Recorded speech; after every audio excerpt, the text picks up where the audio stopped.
The following opinions are solely those of BoatTEST.com and its test captain. Hi, Captain Steve for BoatTEST.com, and today we're going to conduct a features inspection and performance evaluation of the Axopar 28 cabin. This is an interesting boat for several reasons. Most notably is her looks. Let's face it, she's an unusual design, but that translates into several features that make this boat a standout in her class, both at the dock and out on the water. She's chock full of clever compromises between space and added features, but to us, the most significant factor is that this boat has an enclosed cabin, so let's step aboard and start our tour there. The cabin is the first place where we get a glimpse of the upscale fit and finish on this boat.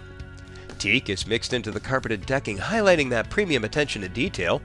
Headroom is 6 feet 3 inches and windows are all around, including a large single-piece aft window.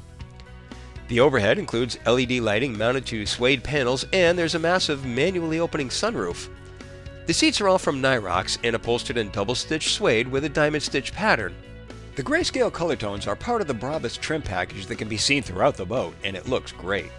Starting aft, there are dual seats that combined measure 5 feet 2 inches wide. Additionally, by laying the aft seats flat, swiveling the 2 forward seats around, and adding a filler cushion, we can create a double berth.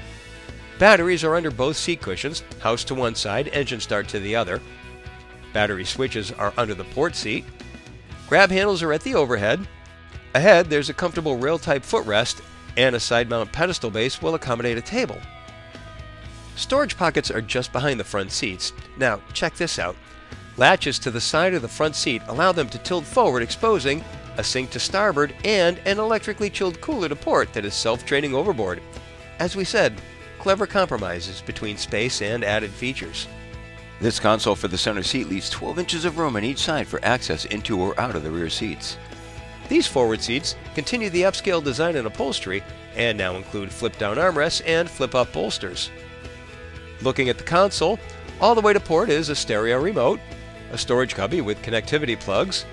Beverage holders are right alongside. At the helm, there's a 12-inch Garmin display and a 5-inch Mercury vessel view display.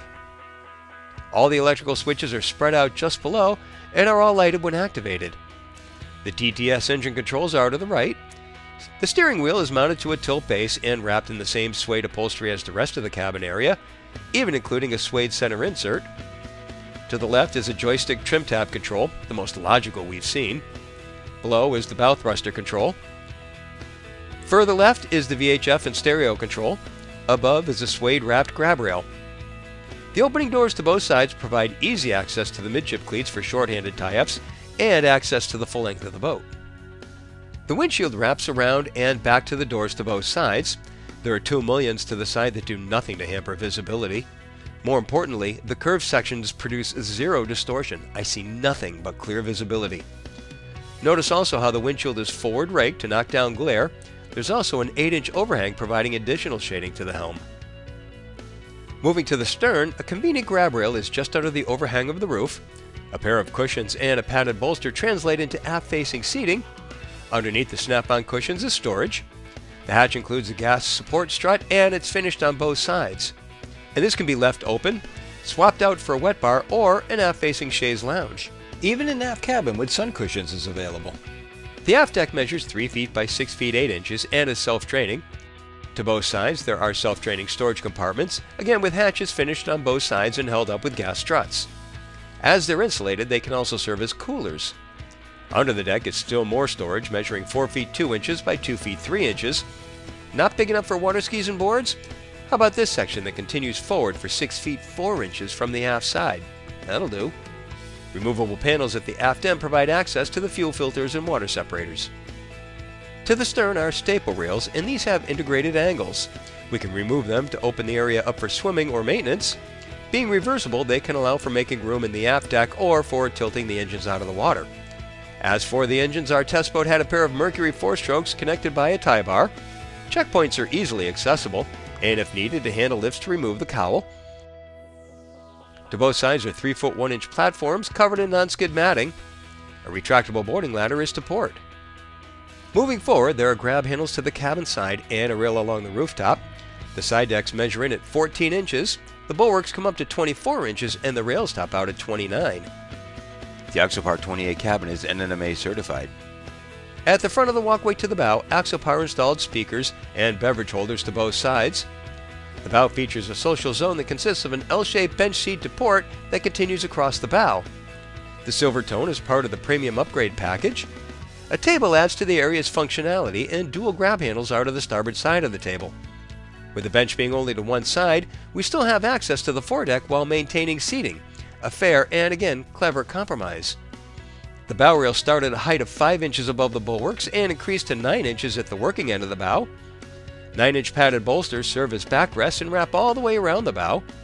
Naturally, there's storage under the seats that includes dedicated storage for the table and pedestal. There's also a filler cushion to turn the bow area into a sun pad. Under the deck hatch, there's access to the power steering pump, the bow thruster, and the boat's black water tank.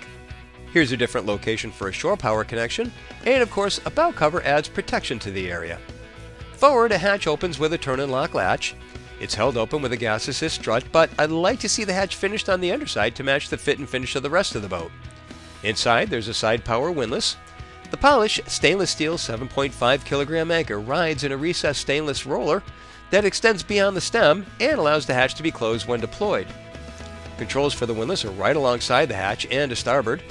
2 8-inch cleats are to the sides and under the elevated rails. At the front of the deck house, a hatch opens on a lift and lock latch and is held open with a magnetic catch. There's a window in the door allowing natural light inside, and we can close off the door with this grab handle.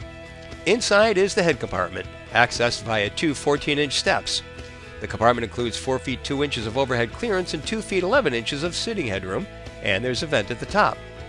There are mirrors on the aft bulkhead and storage over to port. There are circuit breakers along with the activation switch for the freshwater pump and macerator, protected by a plexi panel. To starboard, there's a solid surface counter with a sink recessed into it with contemporary fixtures. Plumbing access is underneath. The porcelain toilet includes an electric flush. Wood is all veneer with a faux teak decking. Now, back to the mirrors. A panel opens to provide access to the area behind the helm for easing service and installation of the electronics. Now let's get underway and take a look at the numbers. The Axopar 28 cabin has a length overall of 30 feet, a beam of 9 feet 8 inches, and a draft of 2 feet 8 inches. With an empty weight of 4,277 pounds, 90% fuel, 3 people and test power on board, we had an estimated test weight of 5,895 pounds. With the twin 200 horsepower Mercs turning 13.6 by 21 inertia props and run up to 5,700 RPM, our speed topped out at just under 56 miles per hour. Best cruise came in at 3,500 RPM and 31 miles per hour. It was at that speed that the 13.7 gallon per hour fuel burn translated into 2.3 miles per gallon in a range of 138 miles, all while still holding back a 10% reserve of the boat's 68 gallon total fuel capacity. We got on plane in 4.4 seconds with a 7-degree bow rise, aided by her twin-stepped hull. We continued accelerating to 20 miles per hour in 6 seconds, and 30 came and went in 8.7. The 28 cabin is an excellent handling boat and a blast to drive. Her plumb bow really extends the keel further forward, so there's very little slide in the turn. She comes around smartly, offering zero prop ventilation, and maintains her grip for good acceleration as she straightens out. And it didn't take long to figure that adding power in the turn tightens it up nicely. During normal running, her plumb bow and her forefoot are out of the water and reduces wetted surface. The boat runs on a flatter section aft for greater speed and efficiency. But when running through seas, then that bow is able to be taken full advantage of for making clean slices through the waves, and it should make a difference. But talk is cheap. I needed to see for myself, so offshore we went. As soon as we got into some heavier conditions, roughly 4 to 6 footers, I knew this boat was something different. She really showed good characteristics in heavy seas. If I pushed, I could get her to pound, but it didn't take long to find that sweet spot in each direction where she was most comfortable. Following seas, let her rip. That sharp entry cuts right through with no hint of stuffing the bow, even when the boat gets buried in the trough as she makes her way through.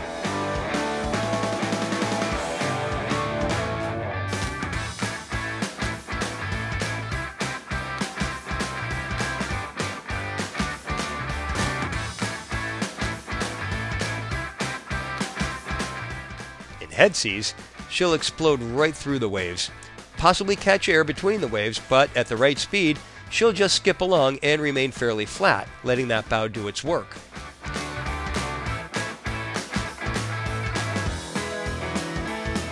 with beam seas, she's also comfortable, and again, go ahead and add power. She'll take it just fine.